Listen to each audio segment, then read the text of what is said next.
ومنقوع لمدة ربع ساعة، ومنضيف عليهم ملعقة ملح كبيرة، ومنقلب منيح شي 5 دقايق، ومنضيف عليهم 1.5 لتر ماء مغلي. بنخليها تغلي شوي وبعدين بنوطي النار ومنغطي لمدة ربع ساعة. وبعد ما خلينا العظم والجلد من الدجاج رح ننزل فيهم فوق الملوخية اللي استوت، بنقلبهم منيح مع بعض. وهلأ رح نعمل طشة الملوخية. بنزل بشوية زيت وملعقة كبيرة توم مهروس، بنقلي التوم شوي لحتى يشقر لونه.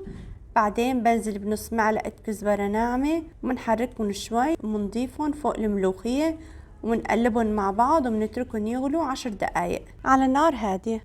وهيك الملوخية بتكون جاهزة. وطقوس أكلة الملوخية عنا بننزل عليها بعصرة ليمون وبناكلها مع الرز أو بالخبز، والاتنين أطيب من بعض. جربوها وقولولي رأيكم، وبألف صحة وهنا.